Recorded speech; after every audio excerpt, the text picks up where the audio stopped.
시간이 되었습니다. 시간 다 같이 자리에서 일어나셔서 2022년 6월 5일 성령 강림 주일 예배를 함께 드리겠습니다. 찬송가 70장입니다. 찬송가 70장 함께 찬양 부르시면서 주님께 예배하며 나아가겠습니다.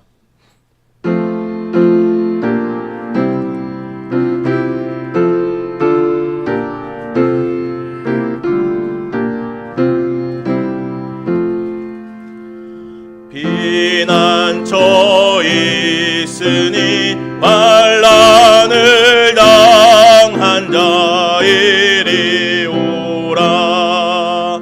땅들이 변하고 물결이 일어나 산 위에 넘치되 두렵지 않네. 이방이 나라들 모여서 진동하나. 우리 주 목소리 한 번만 발하면 전하의 모든 것 망하겠네.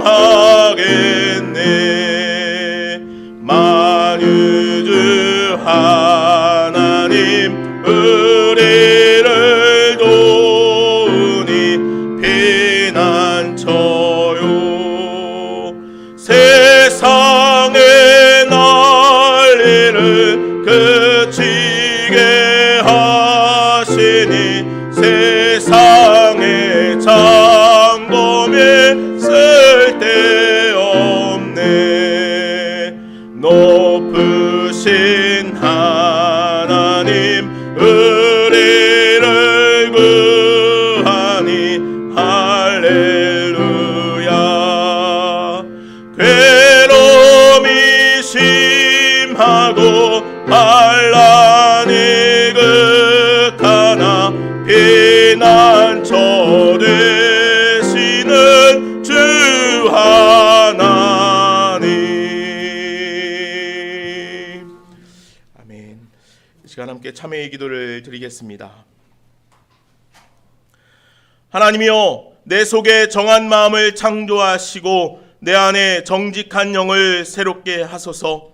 나를 주 앞에서 쫓아내지 마시고 주의 성령을 내게서 거두지 마소서. 이제는 지난 한 주간 하나님과 많이 하는 죄를 생각하며 참회의 기도를 드립니다.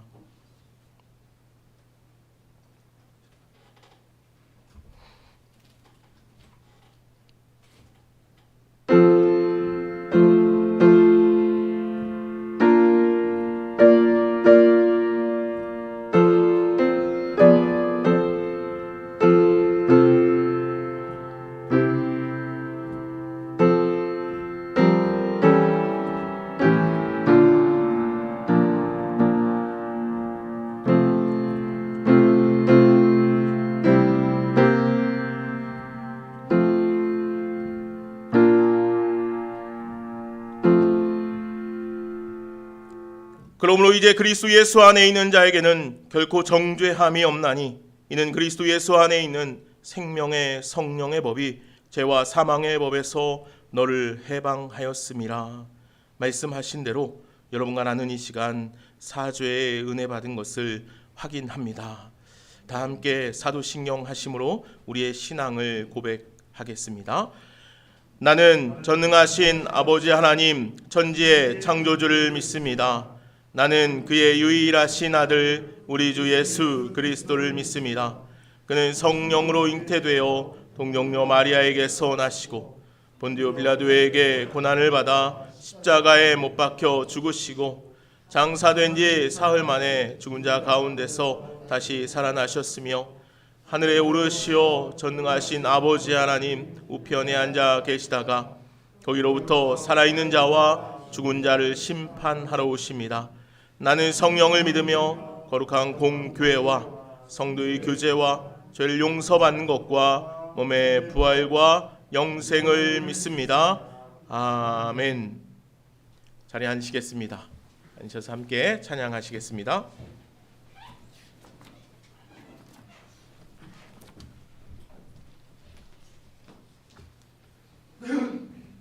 찬송가 406장입니다. 찬송가 406장입니다.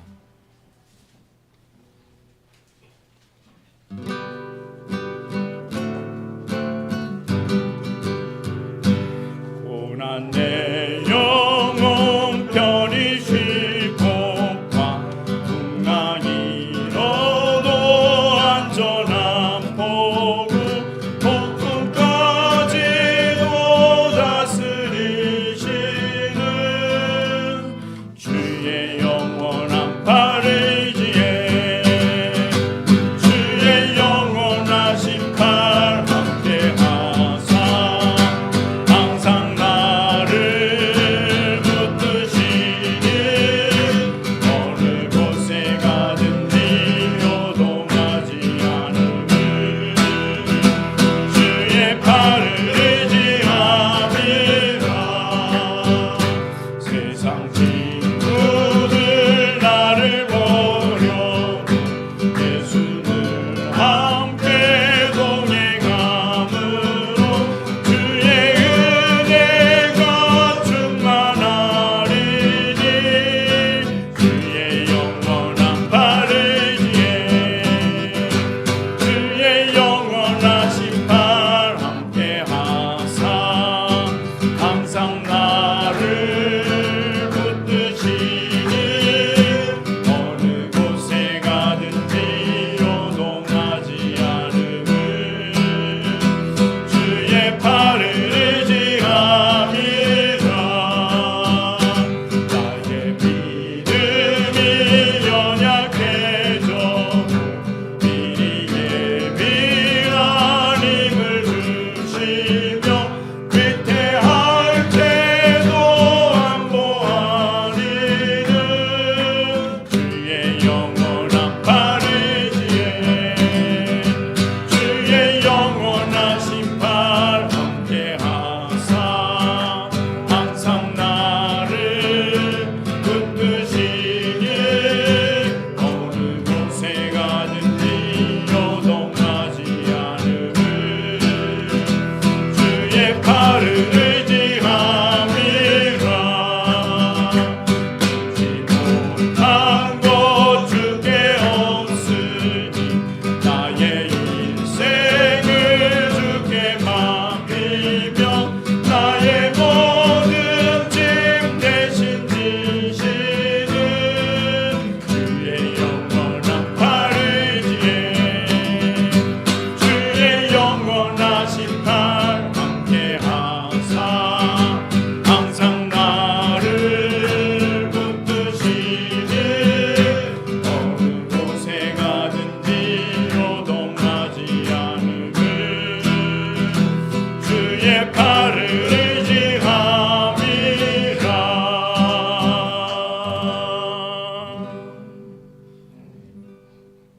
찬송가 365장입니다. 찬송가 365장입니다.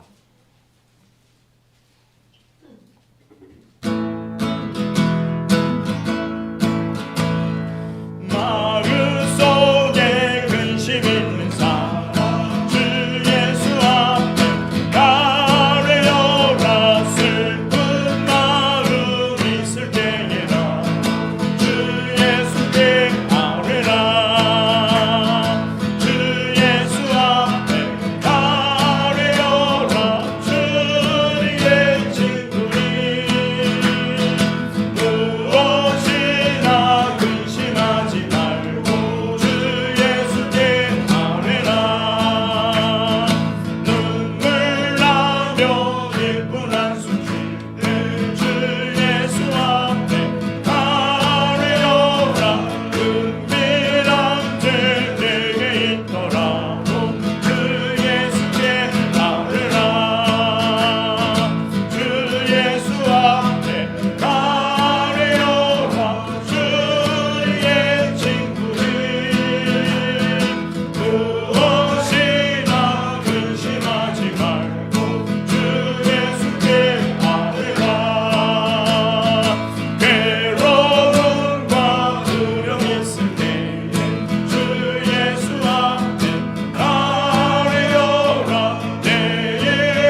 찬송가 457장 한 장 더 들으신 후에 강광욱 집사님께서 기도 인도하시겠습니다.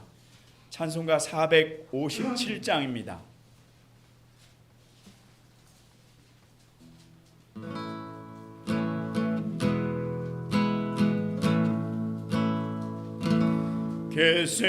겟세마네 동산에 주를 생각할 때에 근심이나 걱정을 외면할 수 있을까?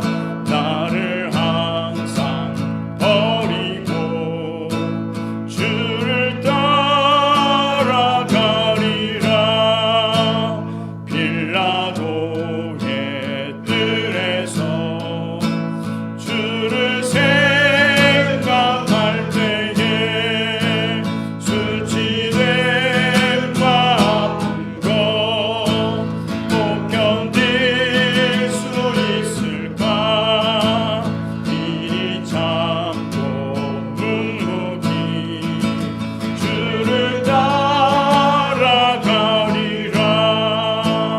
갈보리산 올라가 주를 생각할 때에 나의 받는 괴로움을 비교할 수 없으리. 십자가를 지고서 주를 따라가리라. 무덤에서 부활한 주를 생각할 때에 환난이나 죽음도 두려울 것 없으리. 승전가를 부르며 주를 따라가리라.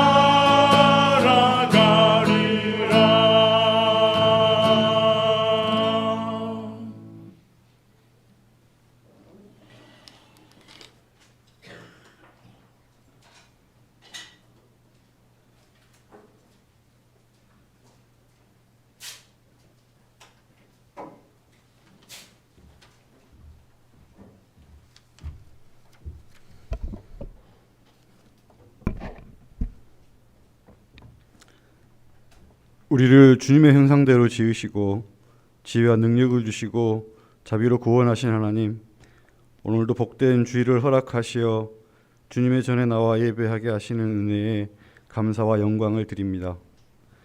지난 한 주간 구별된 하나님의 자녀로서 세상에 빛이 되지 못하고 부끄럽게 살았던 시간을 회개하오니 우리에게 긍휼을 베푸시어 날마다 새롭게 하시고 주님의 형상을 회복시켜 주시옵소서. 이 땅의 교회가 하나님의 나라와 그 나라가 이 땅에 임하도록 더욱 기도하게 하시옵소서. 또한 이 땅에 믿는 자들에게 하나님께서 부어주신 은혜를 기억하고 하나님을 더욱 의지하며 세상의 빛과 소금의 사명을 잘 감당하게 하시옵소서.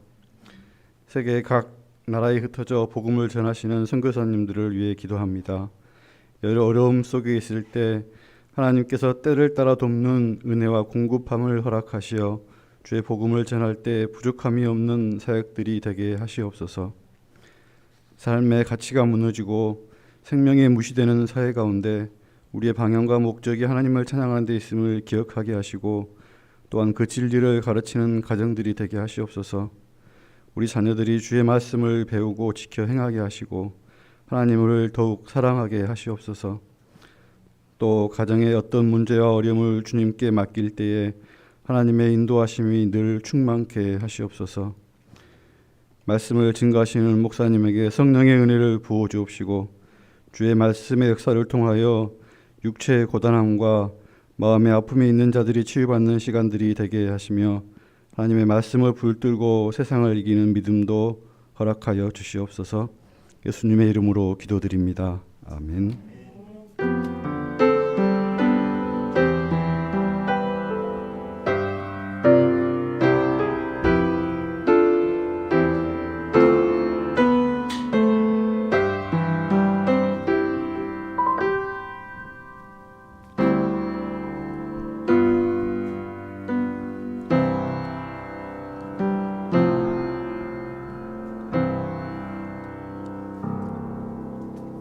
축복의 노래 함께 부를까요? 하나님의 사랑이 당신의 삶 가운데 가득하기를 축복합니다. 우리 찬양 부르면서 우리 서로를 축복하고 나 자신을 향한 축복의 노래도 되었으면 좋겠습니다. 하나님의 사랑이 당신의 삶 가운데, 하나님의 사랑이 당신의 삶 가운데 가득하기를 축복합니다. 하나님의 은혜가 우리 가운데, 하나님의 은혜가 우리 가운데 가득하길 기도합니다. 우리 옆에 있는 분들 한번 바라봐 주실까요? 하나님의 사랑이, 하나님의 사랑이 당신의 삶 가운데 가득하기를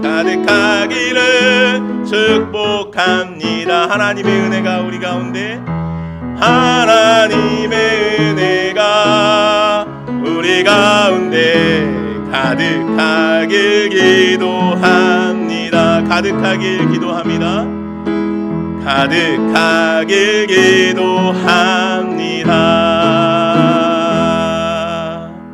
아멘. 하나님의 은혜가, 하나님의 사랑이 우리 가운데 가득하기를 축복합니다. 소망합니다. 오늘은 성령 강림 주일입니다. 오늘 예배 가운데 나오신 여러분들 축복하고 또 환영하고, 한 주간 주님의 은혜로 잘 사셨지요?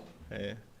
오늘은 새벽부터 어제 비가 와서 아침에 좀 그치긴 했는데 날씨가 많이 좀 습하죠. 예.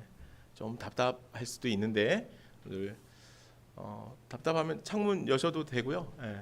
오늘 말씀 시간이니까 창문 좀 여시고, 에어컨 바람이 싫은 분들은 뒤에 담요 있으니까 가져다가 좀 덮으셔도 되겠고, 자유롭게 하시면 좋겠습니다. 오늘은 성만찬이 있습니다. 6월 첫 주여서 우리가 5월 첫 주에는 여러 행사로 못했고 오늘은 성만찬을 함께 또 나누려고 합니다. 우리가 다음 주에는 임직식이 있습니다. 여러분들 기억해 주시고 또 기도해 주셨는데, 다음 주에는 우리 임직하시는 분들 또 우리 교회 온 성도들이 같이 좀 수고해야 하는 시간이 될 것 같습니다. 그래서 예배당 안에서 안내해야 하는 일도 있을 것 같고, 또 예배 안에 또 도움이 필요한 손길도 있고, 또 예배에 들어오는 분들 또 안내도 해야 될 것 같고, 나가는 분들도 안내해야 될 것 같고, 1층에서 우리가 또 그날은 뷔페를 불러서 식사를 하니까 식사를 하는데도 좀 도와드려야 될 것 같고, 1층에서도 좀 도움이 필요할 것 같고, 우리 성도 수가 그렇게 많지 않으니까 한 분 한 분 전부 다 그렇게 좀 도움의 손길이 필요합니다. 그래서 오후 4시에는 오전 예배 드리고 점심 간단히 먹고 이제 돌아가셨다가 한 3시 반 3시쯤에는 좀 오셔서 같이 좀 준비하고 이렇게 하면 좋겠습니다. 그래서 임직 예배 마치고 또 식사하고 그렇게 돌아갈 수 있도록 다음 주에는 여러분들의 스케줄을 좀 그렇게 조정해 주시면은 감사하겠습니다. 다음 주 목요일에는 또 주먹밥 봉사를 우리가 계속 하는데 여러분들 기억해 주시고 함께 참여해 주시고 기도해 주시면은 감사하겠습니다. 주방 주일 식사 봉사 담당자 여러분들 한 주 한 주 기억해 주십시오. 말씀 읽기 열심히 하고 계시죠? 6월입니다. 오늘이 6월 첫 주인데 여러분들 바이블 타임 안 가져가신 분들은 다 가져가셔서 말씀 읽기 6월 한 달도 열심히 해 주십시오. 오늘 함께 말씀 나누겠습니다. 오늘 하나님께서 우리에게 주시는 말씀은 마태복음 11장 말씀입니다. 마태복음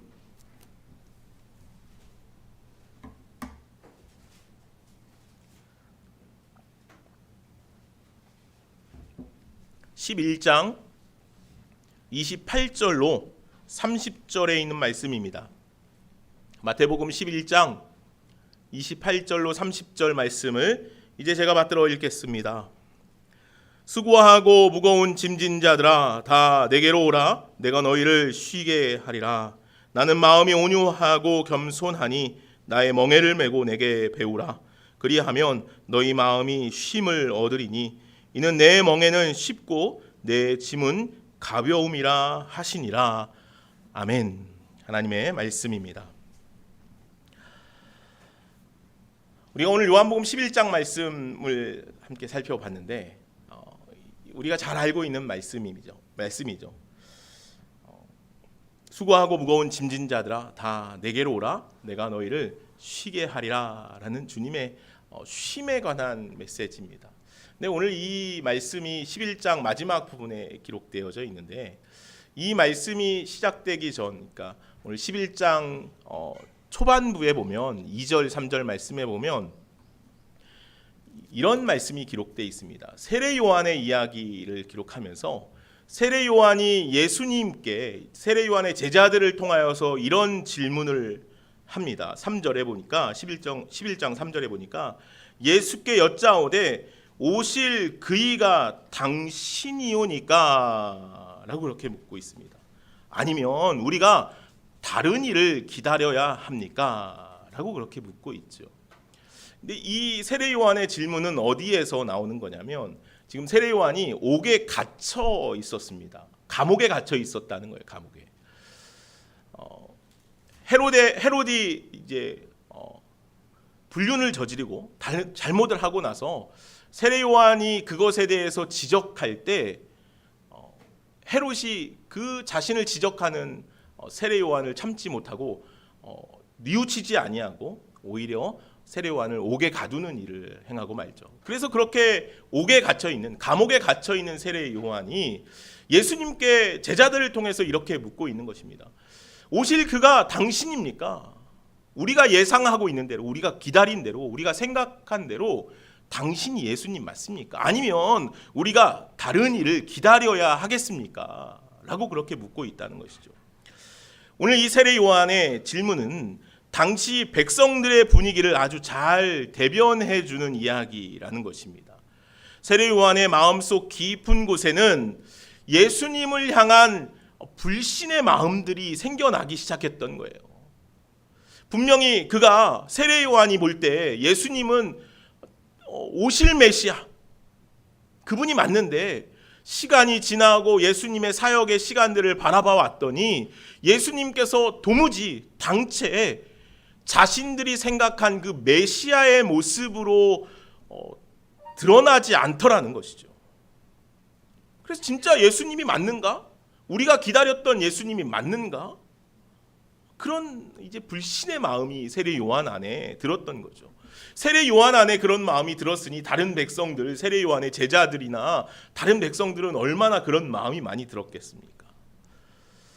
아마도 세례 요한의 마음은 이런 마음이 있었던 것 같아요. 하나님, 도대체 왜 이 땅에는 하나님의 공의와 정의가 실현되지 않습니까? 왜 여전히 악한 세력들은 버젓이 저렇게 죄악의 모습들을 하고 있음에도 하나님 저들을 징벌하지 않습니까? 왜 저들은 더욱더 날이 갈수록 기세 등등해지고 더 악한 죄들을 범하고 있습니까? 하나님 메시아를 보내주셨다면 그가 이제 그 악한 세력들을 하나님의 공의와 정의로 다 심판해야 되는 것이 맞지 않습니까?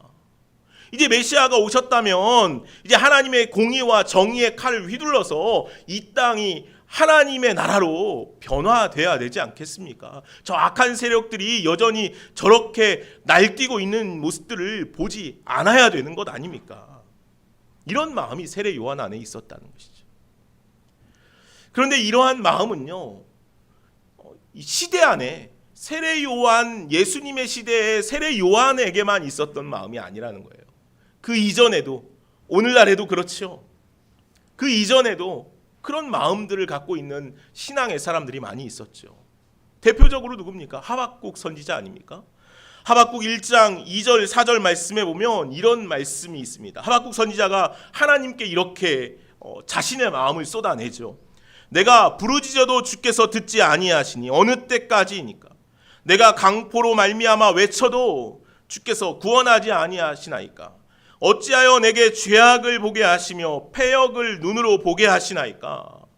겁탈과 강포가 내 앞에 있고 변론과 분쟁이 일어났나이다. 이러므로 율법이 해이하고 정의가 전혀 실행되지 못하오니 이는 악인이 의인을 에워쌌으므로 정의가 굳게 행하여 집니다. 그렇게 하박국 선지자가 하나님께 기도해요. 이어서 12절, 13절 말씀에 보면 하박국 선지자가 또 이렇게 이야기하죠.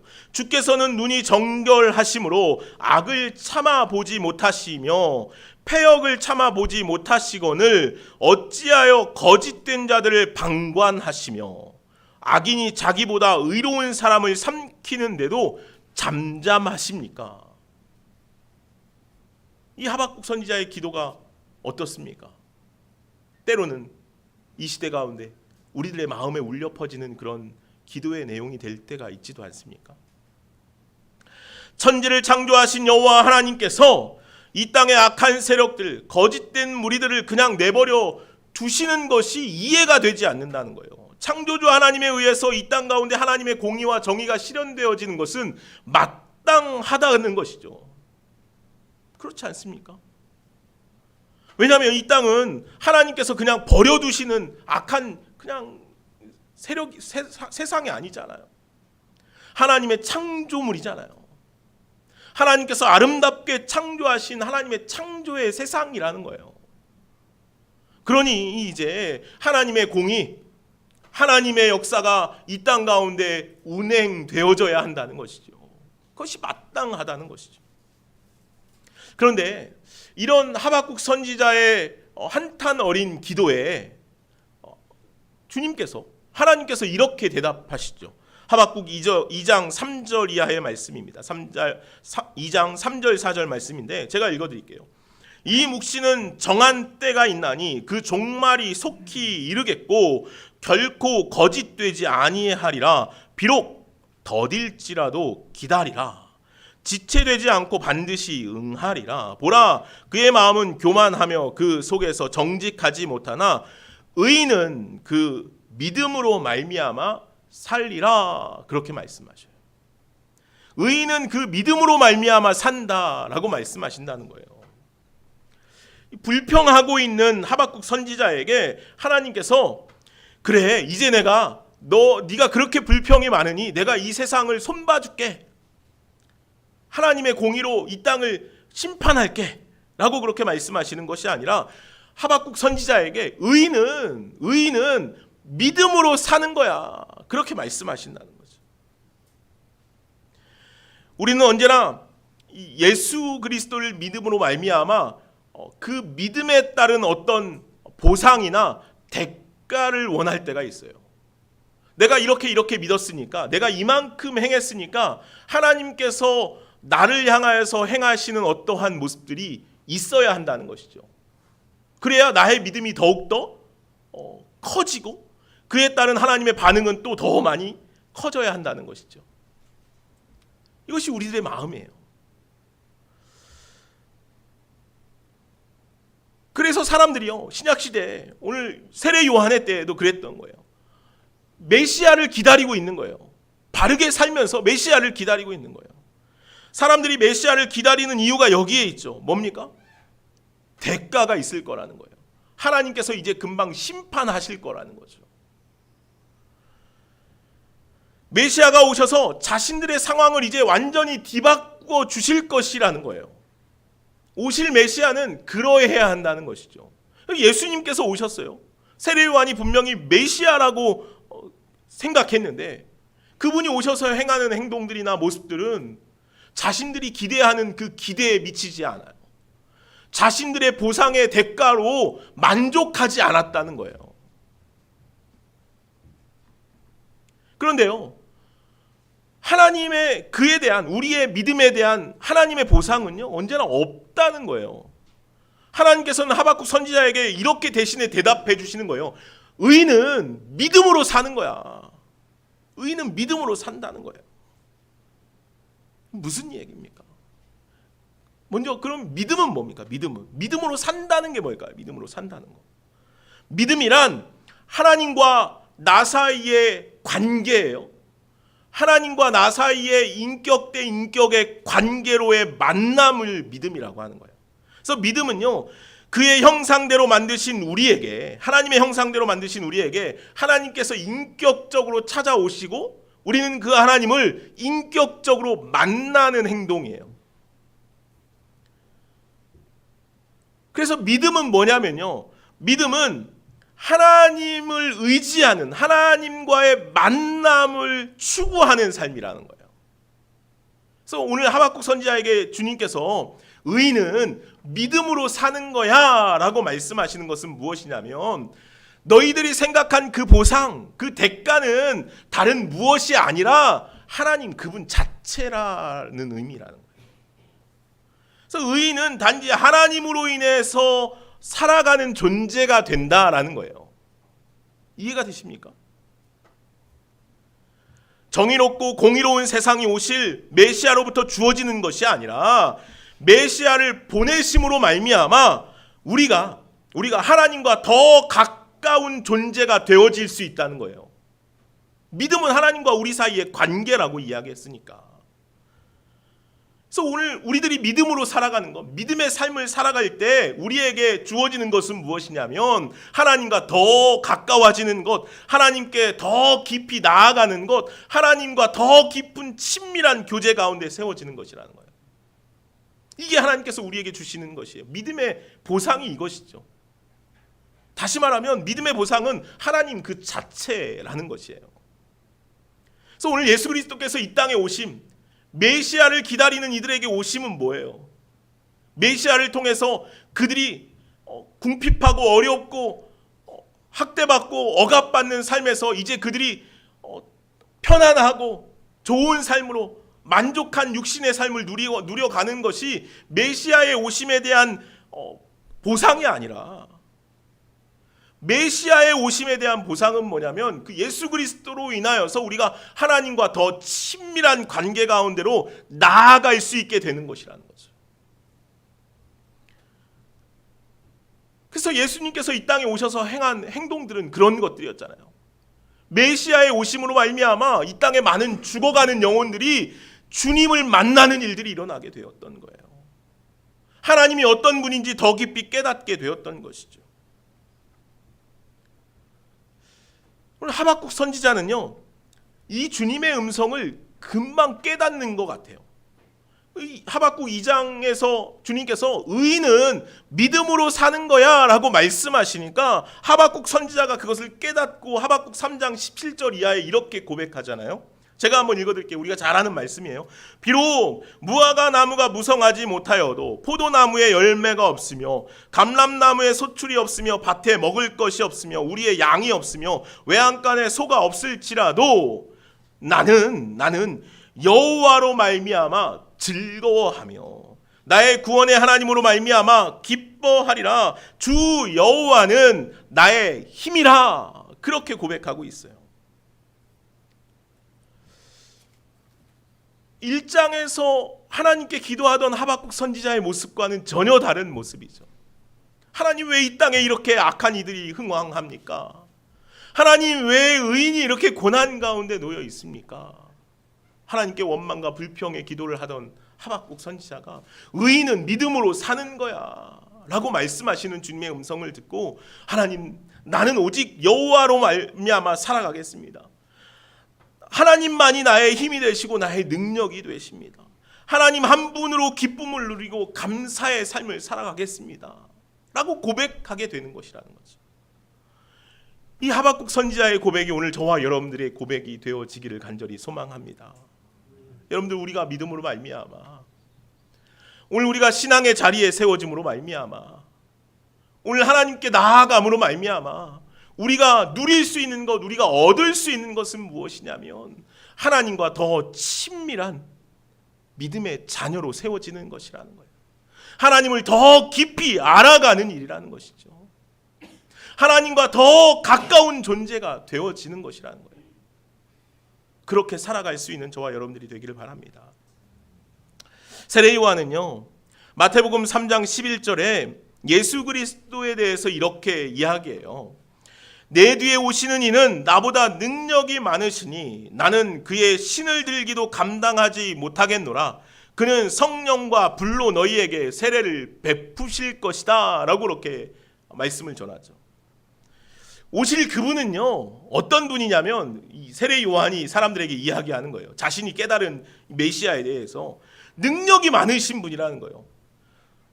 세례 요한은 당시에요, 사람들에게 얼마나 많이 추앙을 받았는지 몰라요. 그렇죠? 사람들이 세례 요한을 향하여서 엘리야가 아니냐, 메시아일지도 모르겠다라고 할 정도로 사람들에게 참 많은 존경과 추앙을 받아요. 그런데 그런 세례 요한이 자신은 그분의 신을 들기도 감당하기 어려운 존재라 그렇게 고백하고 있다는 것 아닙니까? 그러니 메시아가 어떤 존재인지에 대해서 사람들은 더 큰 환상과 그 마음을 갖게 되었다는 거예요. 이제 메시아가 오시면, 그렇다면 이제 곧 로마 제국은 이제 금방 예수 그리스도 메시아를 통해서 코가 납작하게 되고 자신들이 겪고 있는 이 고난과 역경은 금세 역전되어서 끝날 것이라는 기대가 그들 안에 있었다는 것이죠. 그러나 어때요? 그분이 오셨는데, 메시아가 오셨는데 하나님의 공의와 정의는커녕 로마의 강압과 지배의 세력들은 날이 갈수록 그 횡포가 더 심각해졌다는 것 아닙니까? 급기야는 헤롯의 불륜 행각을 고발한 그 세례 요한이 옥에 갇히는 일까지 일어나게 되잖아요. 불의가 서슴없이 행해지는 이스라엘 땅이 되었다는 것이에요. 그렇게 이스라엘 백성들은 점점 무겁고 힘겨운 짐을 짊어지고 살아가게 되었다는 것이죠. 그들은 무거운 짐을 짊어지고 가지만 오실 메시아, 아픔과 고통의 사슬을 끊어줄 메시아를 그들은 찾지 못했어요. 발견하지 못하죠. 이스라엘 땅 온 백성들이 아마도 그런 삶을 살아갔던 것 같아요. 요한복음 4장 말씀에 보면 이 사마리아 여인에 대한 이야기가 등장해요. 근데 이 여인도 아마도 그 시대에 동일한 그런 아픔과 어려움을 겪고 살아가는 여인이었던 것 같아요. 그런데 이 여인이 예수님을 만나요. 이 말씀을 살펴보니까 이 사마리아 여인이 갈릴리 연못에서 물을 날마다 깃고 그곳에서 목을 축이면서 살아가게 돼요. 그 여인은 연못에서 물을 길러 마시면서 늘 쉼을 얻었겠지요. 그죠? 이 여인의 삶의 모습을 보니까 그런데 그녀에게는 반드시 회복해야 할 것들이 있었어요. 이 여인에게는 남편이 몇 명이에요? 5명이 있었죠. 근데 예수님께서 말씀하실 때 지금 살고 있는 남편도 자신의 남편이 아니라는 거예요. 이 말씀에 아주 정확한 또 깊은 의미가 무엇인지는 잘 모르겠지만 어쨌든 이 여인은요, 이 시대 안에서 남자가 없이는 살아갈 수 없는 시대잖아요. 이 시대는 그랬어요. 오늘날 시대는 그렇지 않지만 남자가 없으면, 남편이 없으면 살아갈 수 없는 시대였어요. 그러니까 계속해서 남자를 찾았던 거예요. 왜요? 육신의 삶의 안위를 위해서, 이 땅의 안위를 위해서 계속해서 남자를 찾고 살아갔던 거예요. 그렇게 5명의 남편이 그에게 있었던 거죠. 그리고 지금 살고 있는 남편도 실제로는 자신의 남편이 아니라는 거예요. 무엇이라는 거예요? 육신의 안위를 위해서, 세상의 것들을 얻기 위해서 그저 걸쳐놓은 어떤 존재라는 것이죠. 그러니 이 여인이 얼마나 힘겨운 삶을 살아가요. 무엇으로 인해서요? 세상의 것들을 얻기 위해서, 세상의 만족을 위해서, 육신의 것들을 취하기 위해서 그는 그렇게 무거운 짐을 짊어지고 살아갔다는 거예요. 오늘날 시대보다도 그 시대에는 더욱더 이런 일들이 여인에게는 무거운 짐이었겠죠. 사람들이 얼마나 손가락질 했겠습니까? 지금 살고 있는 남편도 자기의 남편이 아님을 알고 있는데, 그러니 이 여인은 그 마음의 상처와 아픔이 얼마나 컸겠습니까? 또한 이 여인은 사람들의 손가락질 때문에 대낮에, 그 더운 대낮에 물을 길러 나와야만 하는 형편에 놓여 있었던 사람이라는 것이죠. 그래도 그녀는 그 대낮에 1시간 나와서 물을 깃는 그 시간을 통하여서 어찌 보면 육신의 목마름을 조금은 해갈하며 살아갔을지도 모르겠어요. 그러나 매일같이 반복되는 그 시간 속에서 그는 매일같이 해갈하는 그 해갈이 참 해갈이 아니라는 것을 깨닫지 않겠습니까? 쳇바퀴같이 돌아가는 그 시간 안에서 그는 매일같이 똑같은 짐을 짊어지고 살아갑니다. 우물에 나와서 물을 마셔보지만 그 물이 자신의 육신을 만족시키지 못해요. 자신의 영혼을 만족시키지 못한다는 것이죠. 그 물은 일회적이고 일시적이기 때문이라는 것이죠. 그때 오늘 예수님께서 그렇게 고민하고 힘겨워하고 있는, 무거운 짐을 짊어지고 있는 그 여인에게 이렇게 말씀하십니다. 내가 영원히 목마르지 아니하는 샘물을 너에게 주리라. 예수님께서는 이 여인에게 영원한 쉼, 영원한 회복을 주는 물을 마시라, 그렇게 권면하고 있는 것이죠.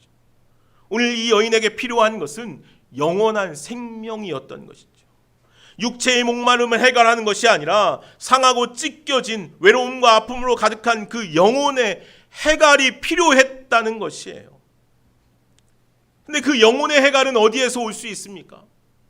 남편을 계속해서 바꿔가면서 남편을 만드는 일에서 나오지 않았어요.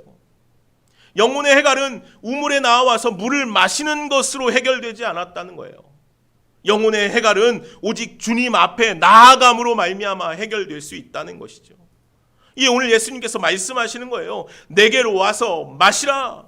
내가 너에게 주는 물은 영원히 목마르지 아니하는 영생하도록 솟아나는 샘물이 될 것이라는 것이에요. 영원히 목마르지 않는 영원한 쉼, 참 쉼을 얻기 위해서는 이 여인이 무엇을 해야 했습니까? 주님을 만나야 했다는 것이죠. 주님이 누구인지 깨달아야 했다는 것이, 주님 앞에 세워져야 했다는 것이죠. 세상의 것들을 찾아 나아가는 것이 아니라, 남편을 계속해서 찾아 나아가는 것이 아니라, 우물에 나와서 목마름을 잠시 해결하는 것이 아니라 주님을 만나야 했다는 것이죠. 오늘 우리가 읽은 본문의 말씀에서도 영원한 안식, 참 쉼을 얻기 위해 주님 앞에 나아올 것을 요청하고 계시죠. 28절 말씀이에요. 이제 본문으로 돌아와서 28절 우리 함께 말씀을 읽어볼까요? 같이. 오늘 본문 말씀 11장 28절 다시 한번 함께 읽겠습니다. 수고하고 무거운 짐진 자들아. 아멘. 오늘 우리의 인생은요, 언제나 수고하고 무거운 짐진 자와 같다는 거예요. 그래서 그 무거운 짐을 내려놓기 원한다는 것이죠. 그러나 우리의 인생의 수고와 무거운 짐은요, 어떻습니까? 내려놓는다고 내려놔지는 것이 아니죠. 사마리아 여인처럼 마음대로 그 짐을 내려놓을 수 없다는 거예요. 이를 오늘 본문은 뭐라고 말하고 있냐면 멍에를 짊어진 소나 가축으로 비유하고 있는 거예요. 멍에는 우리가 알고 있듯이 소나 가축들이요, 평생토록 등에 짊어지는 족쇄와도 같은 것이에요.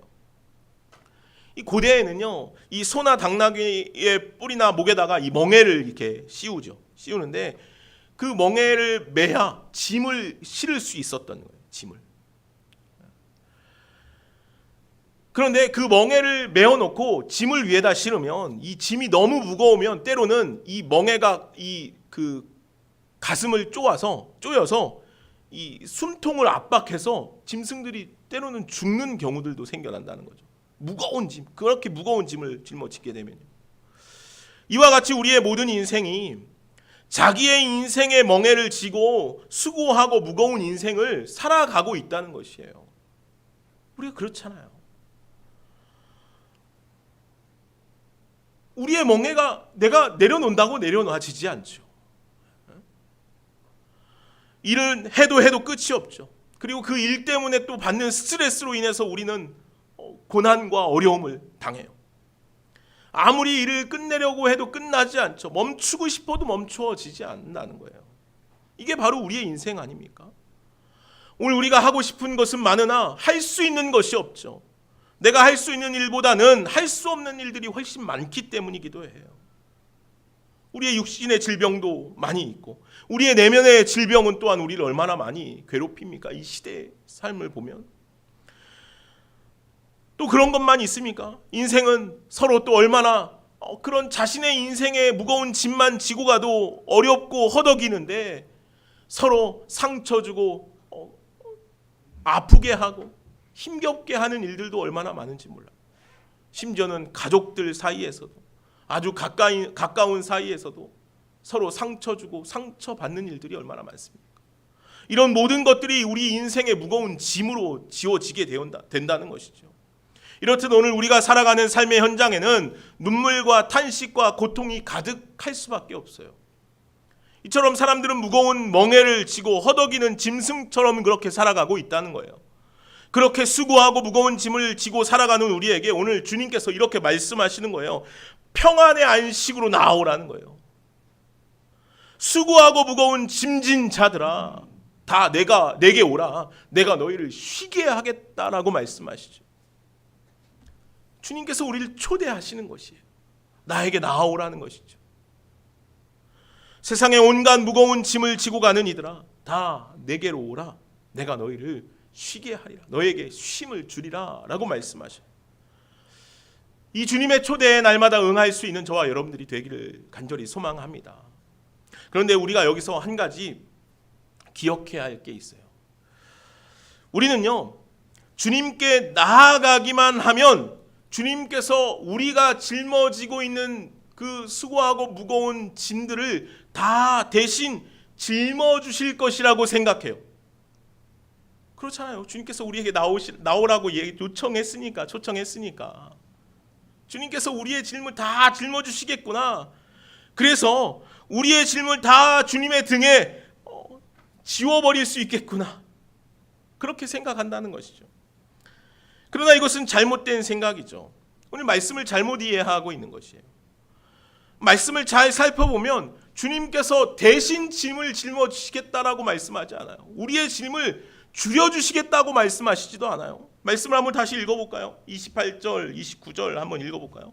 수고하고 무거운 짐진 자들아, 다 내게로 오라. 내가 너희를 쉬게 하리라.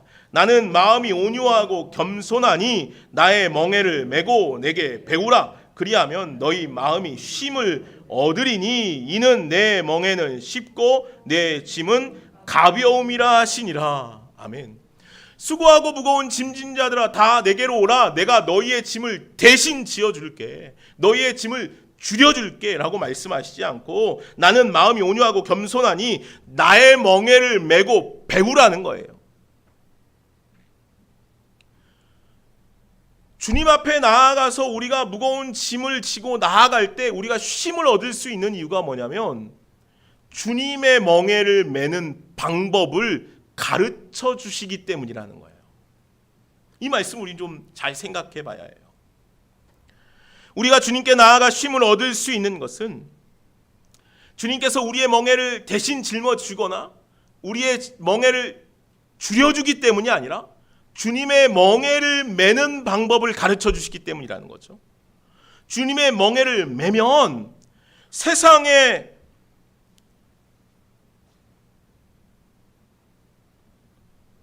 짐이 가벼워진다는 거예요.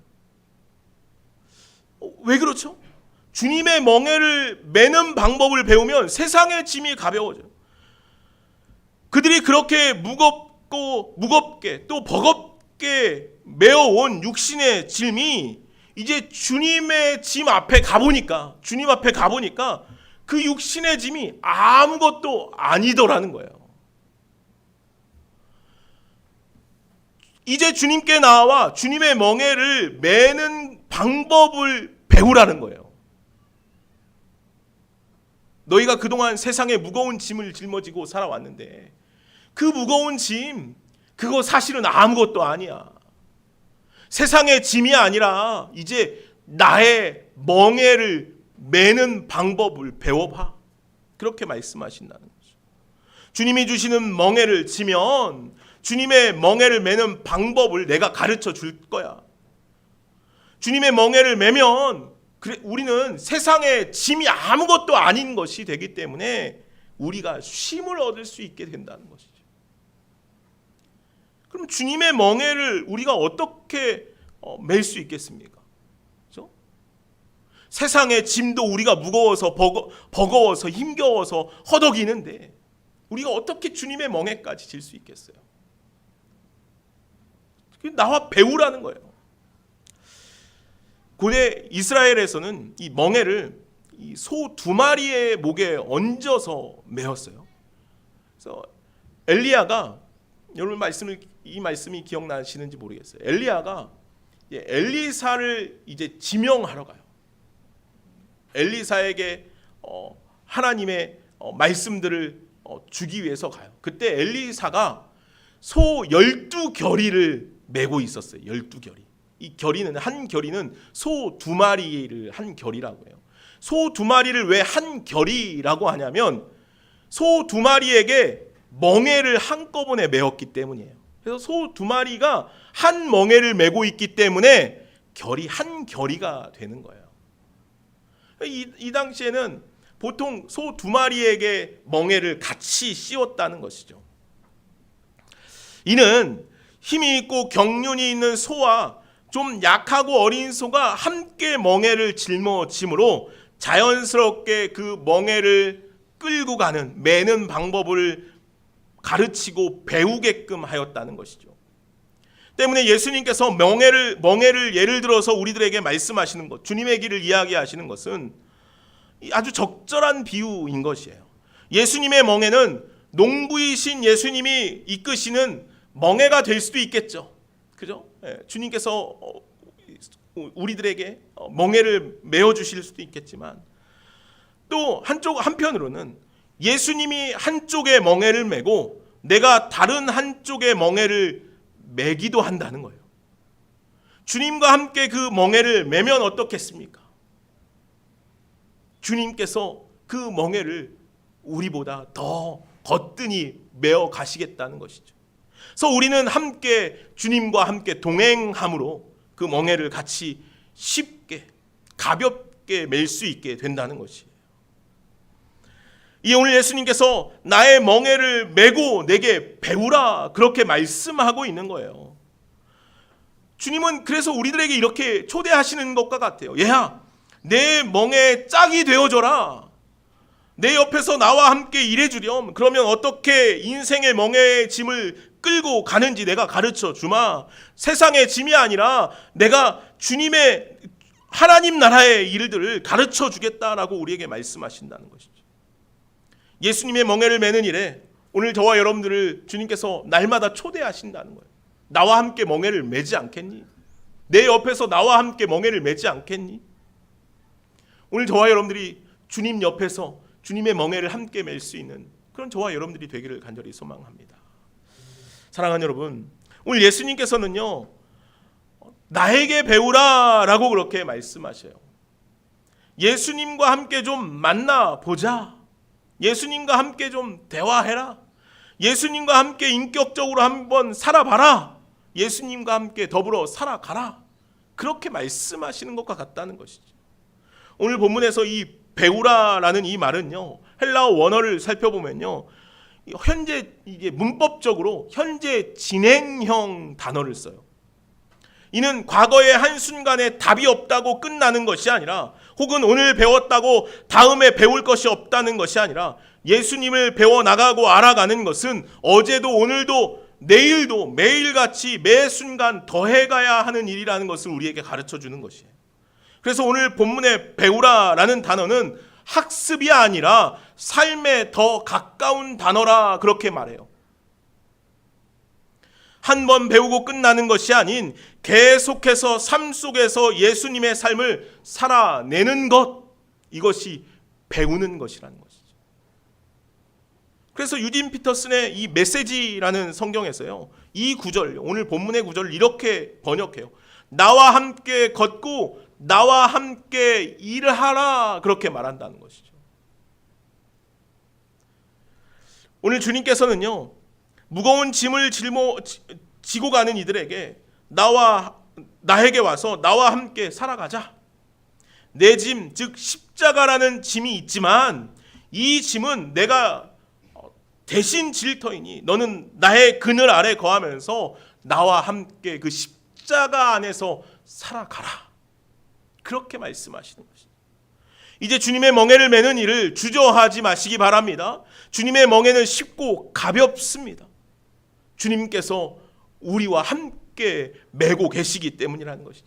주님께서 우리를 이끌어 가시기 때문이라는 것이죠. 주님의 십자가의 은혜에 우리는 그저 몸을 담그기만 하면 된다는 것입니다. 내게로 와서 쉬라. 주님께로 나아가 주님의 멍에를 메고 주님과 함께 길을 걸어가므로 즐거운 안식, 참 평강의 은혜를 누리며 살아갈 수 있는 저와 여러분들이 되어지기를 간절히 소망합니다. 우리가 짊어진 무거운 짐, 세상의 욕망, 정욕, 자만, 교만함, 자해 등 이러한 것들은 세상을 향한 모든 짐을 이제 주님 앞에 나아가기만 하면 그것은 아무것도 아닌 것이 된다는 것이에요.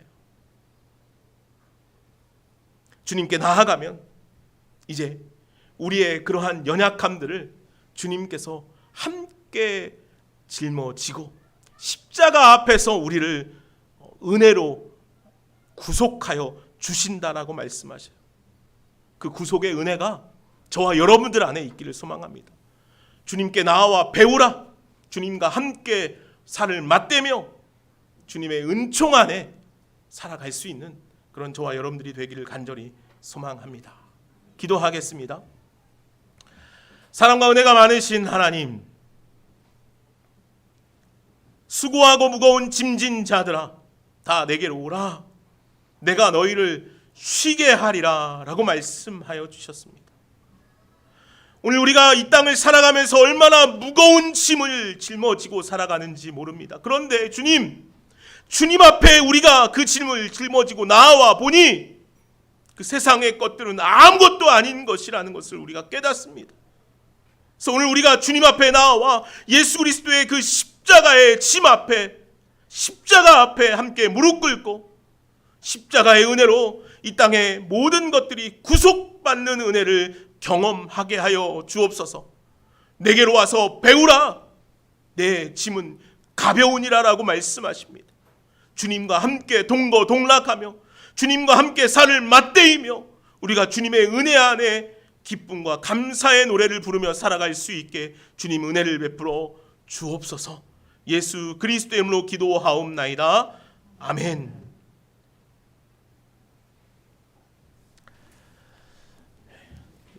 포즈 좀 걷어주십시오.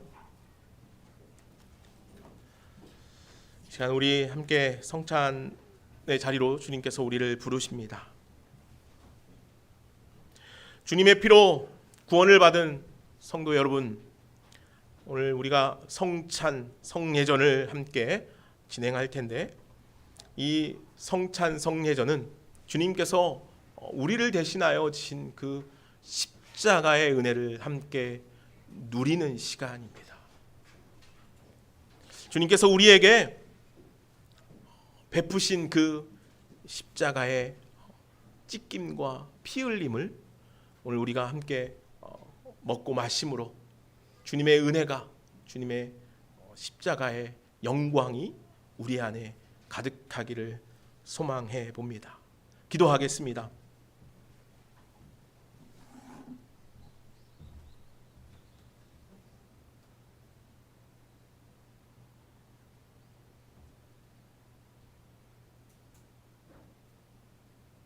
우리를 대속하기 위하여 십자가를 지시고 십자가에서 찢기시고 피 흘리심으로 우리에게 구원의 은혜를 허락하여 주신 주님, 만찬을 제자들에게 나누시며 이것을 기념하라 말씀하셨기에 오늘 우리가 이 시간 주님 앞에 주님의 살과 피를 먹고 마시며 우리 안에 주님의 십자가를 새기기를 소망합니다. 오셔서 이 시간 역사하여 주시고 이 시간 우리 성도들 한 분 한 분 위에 주님의 십자가의 흔적을 허락하여 주옵소서. 예수님의 이름으로 기도하옵나이다. 아멘.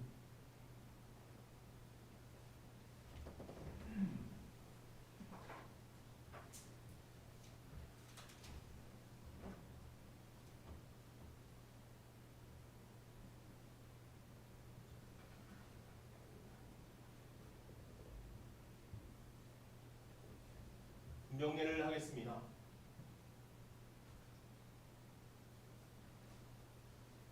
예수님께서 잡히시던 밤에 떡을 가지사 축사하시고 떼어 이르시되 이것은 너희를 위한 내 몸이니 이것을 행하여 나를 기념하라 주님께서 말씀하셨습니다. 이것은 주님의 몸입니다.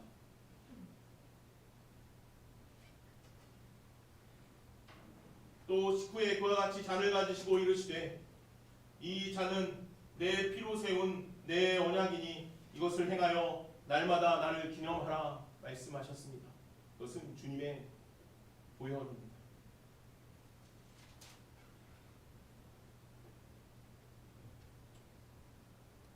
자, 먼저 주의 몸을 함께 나누겠습니다. 마음에 되어 나눠드릴 때 아멘으로 받으시고 그 자리에서 시작하겠습니다.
모여를 나누겠습니다.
기도하겠습니다.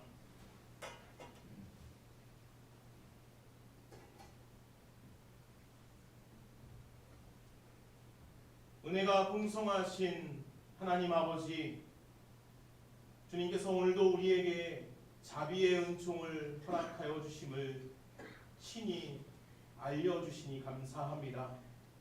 우리는 연약하여서 주님의 은혜가 아니면, 주님의 구속의 은혜가 아니면 살아갈 수 없습니다. 그래서 오늘도 우리는 주님께서 말씀하신 대로 주님의 십자가의 은혜를 함께 나눕니다. 주님의 찢기신 몸을 우리가 먹고 주님의 흘리신 피를 마심으로 이제 우리가 주님의 구원의 은혜에 동참하게 되었습니다. 그래서 하나님, 이제 우리가 주님께서 흘리신, 주님께서 나누신 그 보혈의 은혜들을 먹고 마심으로 한 지체가, 한 공동체가 되었음을 고백합니다. 이제 오늘 우리가 이 믿음의 공동체 안에서 주님의 은혜를, 주님의 사랑을 날마다 나누며 살아갈 수 있는 우리 모두 되게 하여 주옵소서. 예수님의 이름으로 기도하옵나이다. 아멘. 다 같이 자리에서 일어나셔서 내게 있는 향유 값 찬양 부르시면서 주님께 우리의 예물 올려드리도록 하겠습니다.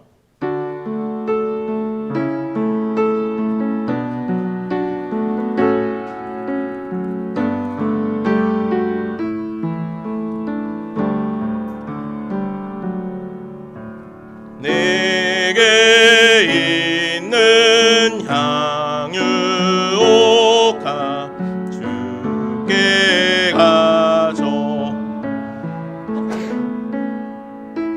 그 발 위에 입 맞추고 깨뜨리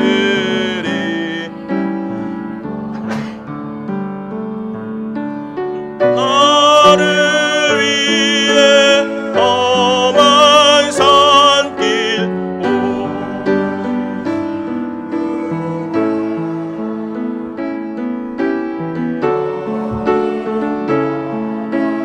크신 사랑 새겨놓았네. 기도하겠습니다. 하나님 감사합니다. 주님의 은혜가 우리 가운데 있음을 오늘도 우리가 고백합니다. 하나님, 우리는 연약하지만, 우리가 이 세상의 무거운 짐을 날마다 지고 살아가지만 주님께로 나아오라 우리를 초대하시는 그 음성을 오늘도 듣습니다. 그래서 주님 앞에 나와 예배합니다. 주님의 십자가의 은혜 아래에 나아갑니다. 우리가 그동안 짊어졌던 그 세상의 무거운 것들이 아무것도 아님을 오늘 우리가 주님 앞에 믿음으로 고백하며, 이제 오늘 우리에게 허락하시는 회복과 치유와 생명의 은혜가 우리 안에 넘치게 하여 주옵소서. 아버지 하나님, 이 시간 주님 앞에 나와 예배하는 사랑하는 성도들, 이제 마음을 모아 주님 앞에 드리는 이 예물, 하나님 갖가지 여러 가지 마음으로 주님 앞에 드리는 이 예물, 주님 쓰이는 곳곳마다 하나님의 영광이 드러나게 하여 주시옵고, 아버지 하나님, 이제 우리가 드림이 날마다 주님 생명의 역사로 우리 안에 일어나게 하여 주시기를 간절히 소망합니다. 아버지 하나님, 이 땅에 많은 죽어가는 영혼들, 아파하는 영혼들, 아버지 하나님, 우리가 날마다 나아가 그들에게 생명을 전할 수 있도록 주여 우리에게 힘주시고 은혜 더하여 주옵소서. 감사하며 예수님의 이름으로 기도하옵나이다. 아멘. 이제는 우리 주 예수 그리스도의 은혜와 하나님 아버지의 무한하신 사랑과 성령의 교통하심과 역사하심이 주님의 멍에를 메라 오늘 우리에게 요청하시는 그 음성을 듣고 주님 앞에 나아와 그 멍에 아래 참심을 얻기를 소망하는 여기 모이는 주님의 사랑하는 자녀들 머리 위에, 가정과 삶 위에 이제부터 영원까지 함께 계시기를 간절히 축원하옵나이다. 아멘.